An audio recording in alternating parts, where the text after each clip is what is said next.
देवपूजा करत असताना हे याच बोटाचा वापर करायचा आहे, म्हणजे करंगळीच्या बरोबर बाजूचं बोट. तर या बोटाचा वापर करायचा आहे पूजा करत असताना. गंध लावण्याकरिता या बोटाचा वापर करायचा. त्यानंतर आपल्या स्वतःला गंध किंवा हळद कुंकू लावून घेत असताना, आता काही महिला काय करतात की हळद आणि कुंकू ह्या दोन्ही बोटांनी घेतात एकदम आणि एकदम लावायला बघतात. तर तसं करू नका.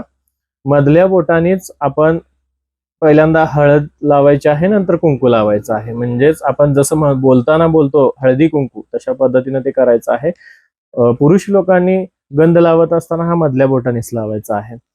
त्यानंतर पितृपूजा असते, ज्या वेळेला पक्ष पंधरवडा असतो किंवा पितृपूजा असते, त्यावेळेला ह्याच बोटाचा वापर करायचा आहे गंध लावण्यासाठी. कारण हे गुरुचं बोट आहे, त्यामुळं ह्या बोटाचाच वापर करून आपण तिथं गंध लावायचा आहे. धन्यवाद. श्री स्वामी समर्थ.